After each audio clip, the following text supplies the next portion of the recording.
Hey, deserving listeners, it's time to continue watching Married at First Sight. My name is Dr. Kirk Honda. I'm a therapist and a professor, and I'm going to react to this TV show.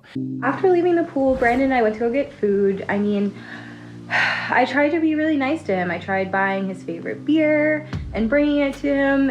And he says, I bring him the beer, and he says, no, I don't want it. But can I tell you, 5 minutes later, I see him in the pool with the beer, the same exact beer that I got for him.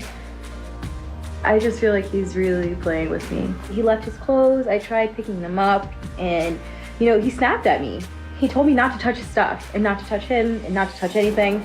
So, I don't know what is going on, but... Earlier I got upset with you. I don't know if you remember. You woke me up by... She probably remembers. You gave her the silent treatment all morning, and then you passive-aggressively attacked her in front of everyone else by the pool. So I'm guessing she remembers. But he's starting out well, so this is looking very promising, Brandon. With the camera in my face, and it kind of put me in a bad place.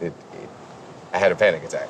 I didn't say anything to you right then and there, but I honestly didn't feel well at all. Hallelujah, Brandon.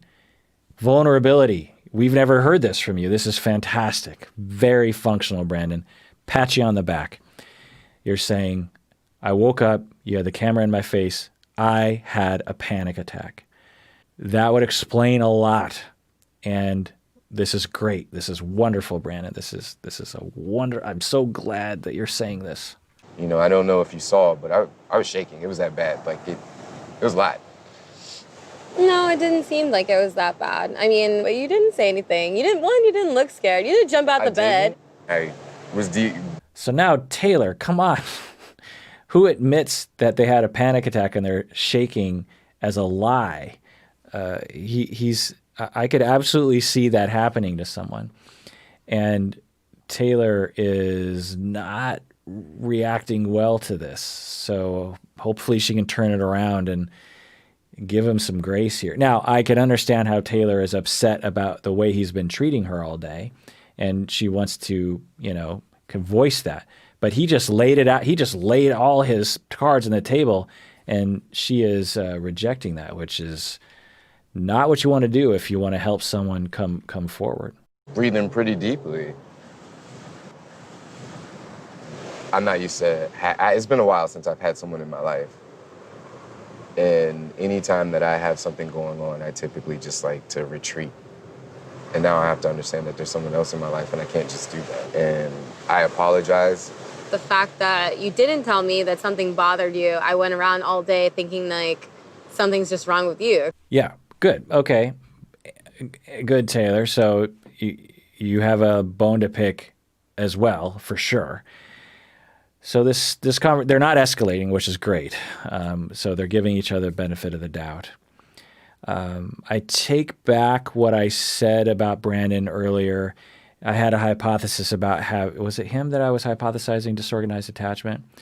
I now am upgrading him to avoidant attachment with some actual secure attachment as well. So in a nutshell, for some people, like he said, when some things go bad for me, I usually run. That's a very avoidant attachment style of dealing with things that they learned from the age of 2 and 3 years old. It's like, I'm going to reach out for love. Oh, it's not going to go well. Then I retreat because there's no point in pursuing that. Just run away, cut your losses, get out of town. And so he just talked about how he did that. And he did that earlier in the day when the camera's in his face. He had a panic attack, and then he wanted to retreat, and he was silent treatmenting her. And that's a very common avoidant attachment thing to do. But he's also exhibiting secure attachment in this moment by trusting her, by laying his cards on the table and being communicative with her. That exhibits that he trusts other people and that he likes himself enough that he can admit those things. So we're seeing a lot of good things here. I don't feel like I did anything. All I did was make a cute video of you snoring, and that's obviously set you off, which is, in my book, it's weird. If something... That's not weird.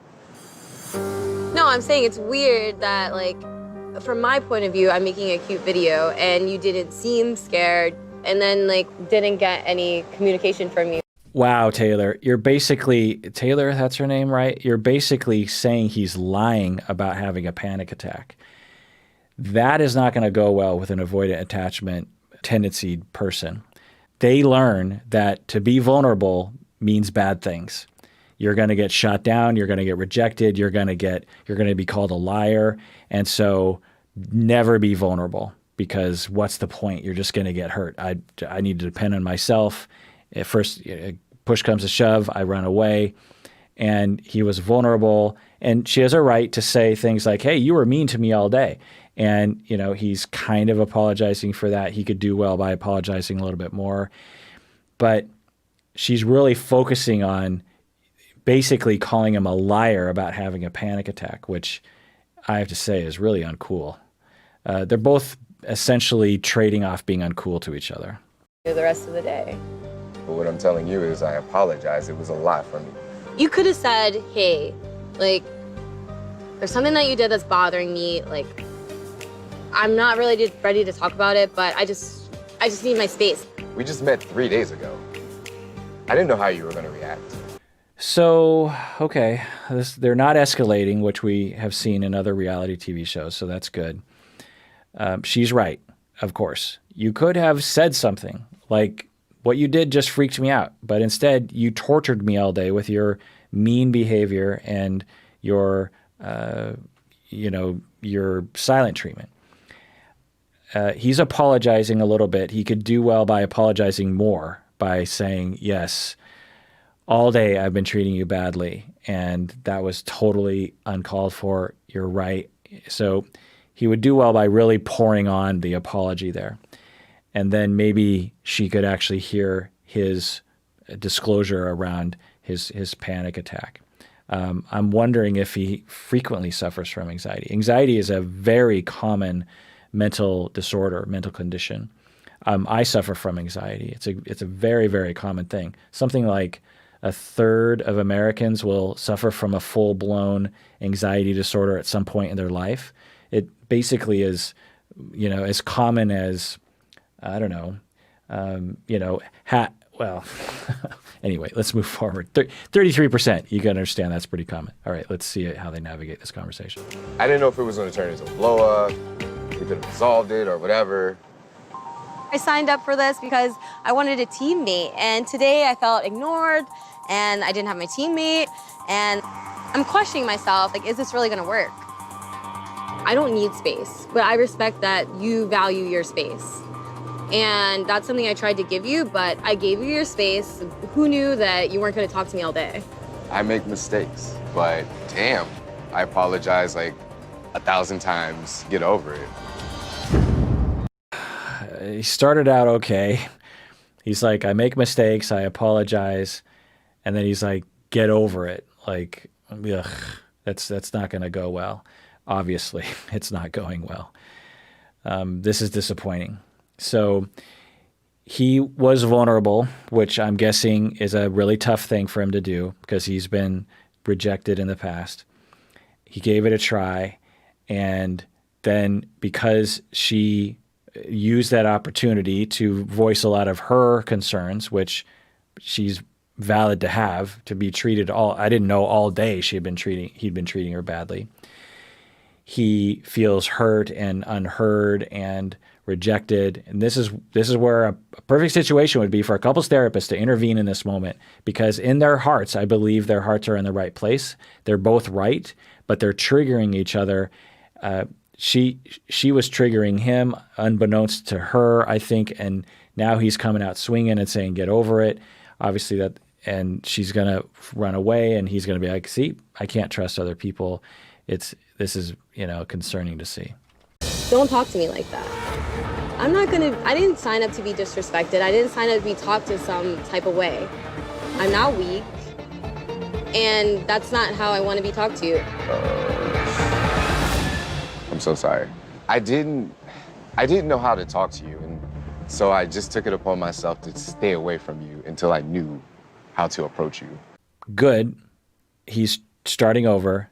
That is the avoidant attachment way, is they will be silently upset and giving the silent treatment. and they'll want to reach out, but they won't know how because they're worried anything they do, something bad is going to happen and they're going to get hurt. And so they just choose to avoid. But from the outside, obviously, Taylor receives that as silent treatment. He's being mean to me. He's rejecting me. He's treating me unfairly. He's talking crap about me. He's just being mean. He's like abusive all day long. So hopefully they can see eye to eye on this. Let's see what happens. And then when everything is kind of calm, maybe we can talk about it. And that's what we're doing right now. But I'm sorry how I handled it. I feel like in the future, I mean, I'm not saying like, oh, we're 3 days in and you should be able to talk to me about anything, but if something bothers you, I just feel like just spit it out. And you're my husband. I care about you. Like, I want to talk to you, but I feel like you should want to do the same. Can I say this? Sure. You were 100% right. I was being stupid. I should be able to talk to you about anything. Hallelujah. Brandon, you pulled it in. You didn't escalate. You stuck with it. You're owning your feelings. This is very promising. This is great. This conversation has really been a roller coaster for me, personally, if anyone cares. And I apologize. Can you forgive me? Yeah, you want to move closer to me now? I do. 1,001 times I'm sorry. Awesome. Great job, Taylor and Brandon. Touch each other. That's a wonderful way to resolve these kinds of things. Make a joke. In the lab, John Gottman's lab at University of Washington, this is what they found, is that when couples have fights and they can laugh and they can make jokes, they can make fun of themselves, then things usually go a lot better, which they're doing, which is great. Okay. I don't think that I deserve to be ignored all day, but I also feel really bad that I caused him such anxiety over something so small. And now that he's apologized and we talked about it, I feel like we can be back to our normal selves.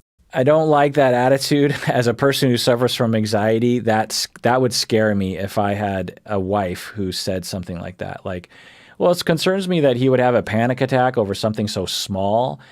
Every panic attack is over something, well, many panic attacks over things that are small. Many anxiety episodes are over quote unquote things that are small.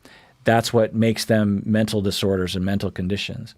I don't know what he suffers from, but if he had a visceral reaction, maybe a trauma reaction, some kind of visceral bodily reaction, he's not in control of that. Even if it was a small thing like her taking a video, it's what happened. I mean, if he had in control over it, he wouldn't have had that reaction. And for her to frame it in this discounting manner of just like, well, over something. And isn't she a medical person? Doesn't she work in medicine? So that would scare me if I had a spouse who said that. All right, well, that does it for that episode of Psychology in Seattle, in which I react to Married at First Sight. And please take care of yourself because you deserve it. You really, really do.